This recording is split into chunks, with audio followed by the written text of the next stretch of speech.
إن الحمد لله نحمده ونستعينه ونستغفره ونؤمن به ونتوكل عليه ونعوذ بالله من شرور أنفسنا ومن سيئات أعمالنا من يهده الله فلا مضل له ومن يضلل فلا هادي له وأشهد أن لا إله إلا الله وحده لا شريك له وأشهد أن محمدا عبده ورسوله يا أيها الذين آمنوا اتقوا الله حق تقاته ولا تموتن إلا وأنتم مسلمون يا أيها الناس اتقوا ربكم الذي خلقكم من نفس واحدة وخلق منها زوجها وبث منهما رجالا كثيرا ونساء فاتقوا الله الذي تساءلون به والأرحام إن الله كان عليكم رقيبا يا أيها الذين آمنوا اتقوا الله وقولوا قولا سديدا يصلح لكم أعمالكم ويغفر لكم ذنوبكم ومن يطع الله ورسوله فقد فاز فوزا عظيما أما بعد فإن خير الحديث كتاب الله وخير الهدي هدي محمد صلى الله عليه وسلم وشر الأمور محدثاتها وكل محدثة بدعة وكل بدعة ضلالة وكل ضلالة في النار. أعوذ بالله من الشيطان الرجيم. بسم الله الرحمن الرحيم. ولو يؤاخذ الله الناس بما كسبوا ما ترك على ظهرها من دابة ولكن يؤخرهم إلى أجل مسمى. فقال عز من قائل من عمل صالحا فلنفسه ومن أساء فعليها وما ربك بظلام للعبيد. رب اشرح لي صدري ويسر لي أمري واحلل عقدة من لساني يفقهوا قولي. سبحانك لا علم لنا إلا ما علمتنا إنك أنت العليم الحكيم. هذا اسمه الحمد لله اللہ رب العالمین کے لیے لائق و صفا ہے جو ہم سب کا خالق و مالک پروردگار اور مالکان ہے اور وہی اکیلا عبادت کے لائق ہے. اس کے علاوہ کوئی بھی اس کی عبادت کے لائق نہیں. اور اس پاک پروردگار کی حمد و ثنا بیان کرتے ہیں, اس کی تعریف و توصیف و کبریائی اور بڑائی بیان کرتے ہیں اور اسی سے مدد چاہتے ہیں, اسی کی عبادت و بندگی کرتے ہیں. بے شمار صلاۃ و سلام علی سید الاولین والآخرین امام الانبیاء والمرسلین شفیع المذنبین جناب محمد رسول اللہ صلی اللہ علیہ وسلم کا نام کیا معزز حاضرین اجتماع. اللہ رب العالمین نے انسانوں کو اپنی عبادت و بندگی کے لیے پیدا کیا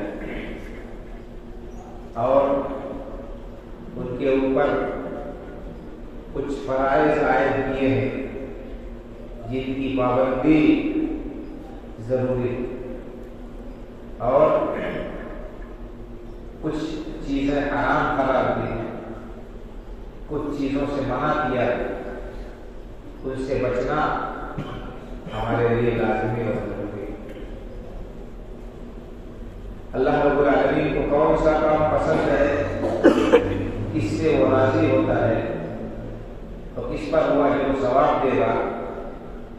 اسی طرح سے کون سا کام اللہ کو ناپسند ہے, کس سے ناراض ہوتا ہے, کس عمل پر بندے کا معاملہ کرے گا اور خود کو عذاب دے گا, یہ سب اس نے اپنے رسولوں کے ذریعے اور اپنی کتابوں کے ذریعے سے واضح کر دیا. اور اس کا سلسلہ نبی آخر الزمان سید الاولین والآخرین جناب محمد رسول اللہ صلی اللہ علیہ وسلم پر ختم کر دیا۔ اب آپ کے بعد نہ کوئی نبی قیامت تک آنے والا ہے اور نہ ہی کوئی دوسری کتاب قرآن کریم کے بعد اترنے والی ہے۔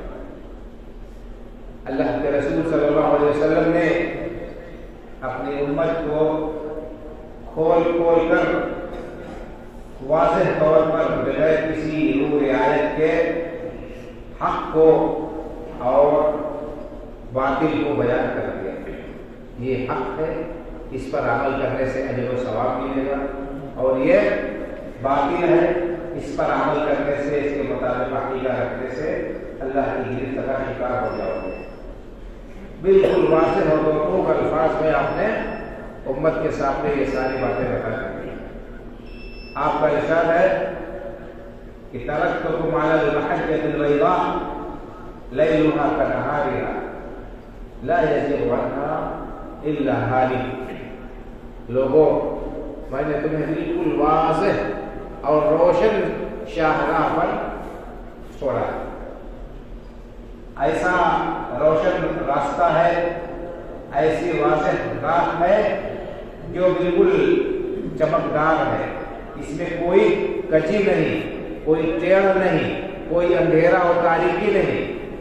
اس کی رات بھی اسی طرح روشن ہے جیسے اس کا دن روشن ہے۔ لا یزیغ عنھا الا ہالک، اور اس راستے سے وہی شخص ہٹے گا، دائیں اور بائیں وہی شخص ہوگا جو ہلاکت میں پڑنے والا ہے، جو اپنے آپ کو تباہ و برباد کرنے والا ہے۔ تو بڑے واضح اور واشفاف الفاظ میں اللہ رب العالمین نے اور اللہ کے رسول صلی اللہ علیہ وسلم نے حق اور باطل کو واضح کر دیا۔ اب ہمارے پاس میں اللہ رب العالمین کی کتاب ہے ہدایت و رہنمائی کے لیے، اور اللہ کے رسول صلی اللہ علیہ وسلم کی سنت مطہرہ۔ یہ دو چیزیں جب تک امت ان پر مضبوطی کے ساتھ کاربند رہے گی، ان کو مضبوطی سے پکڑے رہے گی، کبھی بھی ہلاک و برباد نہیں ہو سکتی، گمراہ نہیں ہو سکتی، بھٹک نہیں سکتی۔ اور جیسے ہی قدم ان دونوں سے آگے بڑھایا گیا، قرآن کے احکام کو نظر انداز کیا گیا، اللہ کے رسول صلی اللہ علیہ وسلم کی سنت مطہرہ کو چھوڑا گیا، وہیں سے تباہی کا راستہ کھل جاتا ہے، وہیں سے شیطان انسان کو اچک لیتا ہے اور اسے لے کر ہلاکت کی وادیوں میں اسے گرا دیتا ہے۔ میں نے آپ کے سامنے جو آیت کریمہ پڑھی ہے، اس میں اللہ رب العالمین نے بیان فرمائی ہے کہ من عمل صالحا فلنفسه ومن اساء فعليها وما ربك بظلام للعبید۔ جو شخص نیک عمل کرے گا اس کا بدلہ، اس کا ثواب اس کو خود ملے گا، وہ اپنا فائدہ کرے گا۔ ومن اساء فعليها، اور جو شخص غلط کام کرے گا، گناہ کا کام کرے گا، اللہ کی نافرمانی کا کام کرے گا، اس کا وبال وہ خود بھگتے گا، اس کا وبال وہ خود بھگتے گا۔ تو یہ بڑے واضح الفاظ میں اللہ رب العالمین نے بات بیان فرمائی۔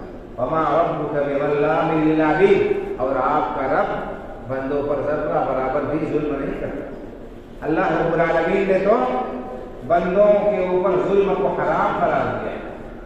حدیث پاک میں اللہ کے رسول صلی اللہ علیہ وسلم نے ارشاد فرمایا کہ اللہ تعالیٰ کا فرمان ہے کہ یا عبادی انی حرمت الظلم علی نفسی وجعلته بینکم محرما فلا تظالموا۔ اے لوگوں، اے میرے بندوں، میں نے اپنے اوپر ظلم کو حرام قرار دیا اور تمہارے اوپر بھی ظلم کو حرام قرار دیا کہ تم ایک دوسرے کے اوپر ظلم کرو۔ یہ اللہ نے حرام قرار دیا، اور ظلم کا انجام بڑا بھیانک ہوتا ہے۔ فرمایا کہ وَجَعَلْتُ بَيْنَكُمْ مُحَرَّمًا فَلَا تَظَالَمُوا، لہذا ایک دوسرے پر ظلم نہ کرو، ظلم سے باز آ جاؤ، ظلم کا انجام بڑا خطرناک ہے۔ اللہ کے رسول صلی اللہ علیہ وسلم نے ارشاد فرمایا کہ اتقوا الظلم فإن الظلم ظلمات یوم القیامہ، لوگوں ظلم سے بچو، کیونکہ ظلم قیامت کے دن تاریکیوں کا سبب ہوگا. ظلم قیامت کے دن تاریکیوں کا سبب ہوگا. اور اگر انسان کسی کے اوپر ظلم کر کے دنیا سے جاتا ہے تو بڑے خسارے میں، بڑے گھاٹے میں رہے. صحیح مسلم شریف کی حدیث ہے، اللہ کے رسول صلی اللہ علیہ وسلم نے ارشاد فرمایا، صحابہ کرام رضی اللہ عنہم اجمعین سے پوچھا، اتدرون ما المفلس؟ میرے صحابہ تمہیں پتا ہے کہ محتاج کسے کہتے ہیں؟ اصلی محتاج، حقیقی محتاج کون ہے تمہیں معلوم ہے؟ قالوا المفلس فینا من لا درہم لہ ولا متاع. لوگوں نے کہا کہ اللہ کے رسول ہم تو مفلس اسی کو جانتے ہیں جو دنیا میں کنگال ہو، جو فلاش ہو، جس کے پاس میں روپے پیسے نہ ہو، جس کے پاس میں زمین جائیداد نہ ہو، دھن دولت نہ ہو، وہی محتاج ہے ہماری نگاہ میں. آپ نے فرمایا کہ نہیں، اصلی محتاجی یہ نہیں ہے، یہ تو چند روزہ محتاجی ہے اور اس میں تبدیلی آ سکتی ہے. اور انسان اگرچہ دنیا میں محتاج ہے لیکن ایمان والا ہے اور اس کا عمل درست ہے، اللہ رب العالمین کو راضی کر لیا اس نے اس زندگی میں، تو وہ سب سے بڑا دھنوان، سب سے بڑا مالدار. اور اگر کوئی شخص ظلم کر کے جاتا ہے دنیا سے تو اس کا انجام بڑا خطرناک ہوگا. آپ نے فرمایا کہ ان المفلس من امتی یاتی یوم القیامہ بصلاۃ وصیام وزکاۃ ویاتی وقد شتم ھذا وسفك دم هذا واكل مال هذا وضرب هذا فيؤخذ هذا من حسناته ويؤخذ هذا من حسناته حتى اذا فنيت حسناته اخذت من سيئاته فطرحت عليه ثم طرح في النار. آپ نے فرمایا کہ سنو، میری امت کا اصلی محتاج وہ ہے، اصلی مفلس وہ ہے جو قیامت کے دن آئے گا، اس کے اعمال نامے میں بڑی نیکیاں ہوں گی، اس نے اللہ کو خوش کرنے کے لیے بڑا کام کیا ہوگا، حقوق اللہ کا بڑا پاس و لحاظ رکھا ہوگا، نماز پڑھی ہوگی، روزہ رکھا ہوگا، صدقہ و خیرات کیا ہوگا، نیکیاں کی ہوں گی، لیکن بندوں کے اوپر بڑا ظلم کیا، بندوں کے اوپر زیادتی کی ہوگی. ویاتی وقت شتم ھذا، کسی کو گالی دی ہوگی، وضرب ھذا، کسی کو تماچا مارا ہوگا، وسفک دم ھذا، کسی کا خون نہ حق بہایا ہوگا، اور واکل مال ھذا، کسی کا مال نہ حق ہڑپا ہوگا. طاقت اور قوت کے نشے میں، اقتدار کے نشے میں، چوتھراہٹ کے نشے میں لوگوں کے اوپر ظلم کیا ہوگا تو کیا ہوگا؟ فَيُؤْتَى هَذَا مِنْ حَسَنَاتِهِ وَيُؤْتَى هَذَا مِنْ حَسَنَاتِهِ. ہر شخص کو اس کی نیکیوں میں سے اس کے جرم کے برابر تھوڑا تھوڑا حصہ دے دیا جائے گا. ہر شخص کو اس کے نیکیوں میں سے حصہ دیا جائے گا، کیونکہ قیامت کے دن کسی کے پاس میں زمین جائیداد نہیں ہوگی، پراپرٹی نہیں ہوگی، بینک بیلنس وہاں کام نہیں آئے گا، وہاں بدلہ نیکیوں اور برائیوں کے ذریعے سے دیا جائے گا. فرمایا کہ ہر مظلوم کو ایسے ظالم کی نیکیوں سے حصہ دیا جاتا رہے گا یہاں تک کہ اس کی ساری نیکیاں ختم ہو جائیں گی. پہاڑ جیسی اس کی جو نیکیاں تھی وہ ساری نیکیاں اس کی ختم ہو جائیں گی اور لوگوں کے حقوق رہ جائیں گے، لوگوں کے حقوق رہ جائیں گے. فَيُؤْتَى هَذَا مِنْ حَسَنَاتِهِ فَأُخِذَتْ مِنْ سَيِّئَاتِهِ. اب بدلہ کیسے دیا جائے گا؟ لوگوں کے جو گناہ تھے، اس نے جتنا ظلم کیا ہے اتنا گناہ لے کر اس کے اوپر لاد دیا جائے گا، جو ہے اس کا بیلنس مائنس میں چلا جائے گا، لوگوں کے گناہ اس کے اوپر لاد دیے جائیں گے. ثم طرح فی النار، اور اس کے بعد اس کو جہنم میں بھیج دیا جائے گا. تو یہ بڑا خطرناک معاملہ ہے. ظلم سے انسان کو بچنا چاہیے. ظالم کا انجام کبھی بھی اچھا نہیں ہوا ہے. آپ دیکھ لیجیے تاریخ اٹھا کر دنیا کی، جنہوں نے بھی ظلم کیا، جب تک ان کو اختیار و اقتدار حاصل رہا، جب تک اللہ رب العالمین نے ڈھیل دی، تب تک تو وہ ظلم کرتے رہے. لیکن جب اللہ رب العالمین کی لاٹھی چلی تو پھر دنیا کی کوئی طاقت انہیں بچا نہیں سکی. کوئی طاقت اور ان کی کوئی قوت اور ان کا اختیار و اقتدار اور ان کی کوئی حکمت کام نہیں آئی. اس لیے انسان کو ظلم سے ہر طرح سے بچنا چاہیے، چھوٹا ظلم ہو چاہے بڑا ظلم ہو. اگر کوئی شخص ظلم کر کے سمجھتا ہے کہ ہمارا کوئی چیز بگاڑ نہیں سکتا ہے اور ہم اسی طرح سے ہمیشہ رہیں گے، تو یہ بہت بڑی اس کی بھول ہے. تو اللہ کے رسول صلی اللہ علیہ وسلم نے فرمایا کہ اللہ تعالیٰ نے فرمایا کہ فلا تظالموا، لوگ ایک دوسرے کے اوپر ظلم نہ کریں، ظلم سے باز آ جاؤ. اسی طرح فرمایا کہ اتقوا الظلم فإن الظلم ظلمات یوم القیامہ، ظلم سے بچو کیونکہ ظلم قیامت کے دن تاریکیوں کا سبب. یہ آیت کریمہ جو میں نے آپ کے سامنے پڑھی اس میں اللہ رب العالمین نے یہ بات بیان کی کہ من عمل صالحا فلنفسہ ومن اساء فعلیہا، جو شخص نیک عمل کرے گا اس سے وہ اپنا فائدہ کرے گا، اس کا اپنا فائدہ ہوگا، کسی دوسرے کا فائدہ نہیں ہوگا۔ اور اگر کوئی شخص ظلم کرتا ہے تو گناہ کا کام کرتا ہے، سرکشی کرتا ہے تو وہ اپنا گھاٹا کرے گا، کسی دوسرے کا گھاٹا نہیں کرے گا۔ حدیث قدسی میں اللہ کے رسول صلی اللہ علیہ وسلم فرماتے ہیں کہ اللہ تعالیٰ نے فرمایا کہ یا عبادی لو ان اولکم وآخرکم وانسکم وجنکم كانوا على اتقى قلب رجل واحد ما زاد ذلك في ملکی شیئا۔ اے میرے بندو، اگر سارے کے سارے لوگ اولین و آخرین آدم علیہ السلام سے لے کر قیامت تک آنے والے سارے کے سارے انسان اکٹھا ہو جائیں اور سب انتہائی نیک اور پارسا ہو جائیں، سب انتہائی متقی اور پرہیزگار ہو جائیں، تو اس عبادت و بندگی کے سے میری شان میں کوئی اضافہ ہونے والا نہیں ہے۔ اللہ رب العالمین کی عظمت اور اس کی شان اور کبریائی بہت زیادہ ہے، اسے بندوں کے عبادت سے کوئی فائدہ پہنچنے والا نہیں ہے۔ ہم یہ نہ سمجھیں کہ اگر ہم عبادت کریں گے اور نماز پڑھیں گے، روزہ رکھیں گے، صدقہ و خیرات کریں گے تو ہم اللہ پر احسان کر رہے ہیں یا کسی اور کے اوپر احسان کر رہے ہیں۔ یہ ہماری بہت بڑی بھول ہے اگر یہ سمجھ رہے ہیں تو۔ اللہ رب العالمین کا احسان اور فضل ہے کہ وہ انسان کو نیکی کی توفیق دے، اسے جو ہے بھلائی کا راستہ دکھا دے، اس کے دل میں ایمان اور یقین کی شمع روشن کر دے۔ ورنہ دنیا میں دیکھیے کتنے بڑے بڑے لوگ ہیں، بڑے بڑے عقل مند ہیں، ذہین و فطین ہیں اور اپنے فن کے ماہر ہیں، لیکن ایمان کی دولت سے، عمل صالح کی دولت سے وہ محروم ہیں۔ تو سب سے بڑے محروم وہی لوگ ہیں، چاہے دنیا میں جتنی زیادہ ترقی وہ کر لے۔ تو اللہ تعالیٰ نے فرمایا کہ اگر سب کے سب مل کر انتہائی متقی اور پرہیزگار ہو جائیں تو میرے ملک میں اس سے کوئی اضافہ، میری عظمت اور شان میں کوئی اضافہ نہیں ہوگا، بلکہ لوگوں کا اپنا فائدہ ہوگا۔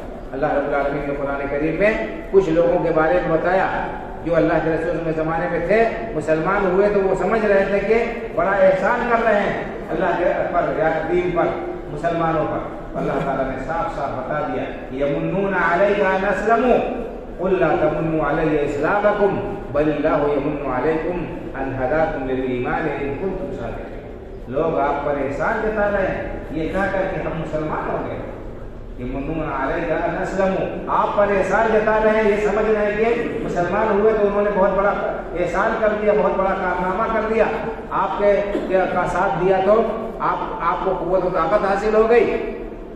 قل لا تمنوا علی اسلامکم، اے نبی کریم صلی اللہ علیہ وسلم آپ کہہ دیجئے کہ میرے اوپر اسلام لانے کا احسان نہ جتاؤ، یہ تمہارا احسان نہیں ہے کہ تم مسلمان ہوئے اور مسلمانوں کو طاقت حاصل ہوئی، بل اللہ یمن علیکم ان ہداکم للایمان ان کنتم صادقین، بلکہ یہ اللہ کا احسان ہے تمہارے اوپر، یہ اللہ کا کرم اور نوازش ہے تمہارے اوپر کہ اس نے تمہیں ایمان کا راستہ دکھایا، تمہاری رہنمائی فرمائی ایمان کی طرف۔ تو اللہ کا شکریہ ادا کرو، اللہ رب العالمین کا احسان مانو اور اس دین کی اس نعمت کی قدر کرو۔ آج ہم کو یہ دین فری میں مل گیا ہے، پیدائشی طور پر مل گیا ہے، باپ دادا سے وراثت میں مل گیا ہے، تو ہم اس کی قدر نہیں کر رہے۔ آج ہم اس دین کی قدر نہیں کر رہے ہیں، اور جس طرح سے اس پر عمل پیرا ہونا چاہیے اور جس طرح سے ہمارے دل میں اس دین کی عظمت ہونی چاہیے، اس کے احکام پر عمل پیرا ہونے کا جذبہ ہونا چاہیے، وہ نہیں پائی جا رہی۔ تاریخ پڑھیے اور دیکھیے کہ صحابہ کرام رضی اللہ تعالیٰ عنہم اجمعین اور سلف صالحین نے اس دین کی خاطر کتنی تکلیفیں جھیلی، کتنی پریشانیاں برداشت کی، کس قدر آزمائشوں سے وہ دوچار کیے گئے اور کتنا ان کو ستایا گیا، گھر سے نکالا گیا، وطن سے نکلنے پر مجبور کیا گیا، ان کا جو ہے سامان ضبط کیا گیا، ان کے ساتھ کیا کچھ نہیں کیا گیا، ان کو مارا گیا، پیٹا گیا، بھوکا رکھا گیا۔ خود اللہ کے رسول صلی اللہ علیہ وسلم کو اور صحابہ کرام رضی اللہ عنہم کو 3 سال تک ان کا بائیکاٹ کیا گیا، سوشل بائیکاٹ مکے میں۔ شیخ ابی طالب آپ پڑھیے، یہ پورے مکے والوں نے مل کر یہ طے کر لیا تھا کہ محمد رسول اللہ صلی اللہ علیہ وسلم اور آپ پر ایمان لانے والے اور آپ کا ساتھ دینے والے، آپ کے ساتھ ہمدردی کرنے والے، ان کے ساتھ کوئی معاملہ نہ کیا جائے، کوئی معاملہ نہ کیا جائے، ان کو نہ کوئی چیز بیچی جائے، نہ نہ ان سے کوئی چیز خریدی جائے، نہ ان کی خوشی و غمی میں شرکت کی جائے۔ 3 سال تک یہ بائیکاٹ چلا رہا۔ صحابہ کرام رضی اللہ عنہ بتاتے ہیں کہ یہ حالت ہو گئی تھی کہ ہمیں کھانے کو کچھ نہیں ملتا تھا، خشک چمڑا پاتے تھے، اسی کو پانی میں بھگو کر چوس لیتے تھے، درختوں کی چھال چوس لیتے تھے، گھاس پات کھا کر گزارا کرتے تھے، لیکن دین سے دستبرداری اختیار نہیں کی۔ آپ پڑھیں گے آپ کو معلوم ہوگا حضرت بلال حبشی رضی اللہ تعالیٰ عنہ کو کتنا ستایا گیا، کتنی تکلیفیں دی گئی اس دین کی خاطر۔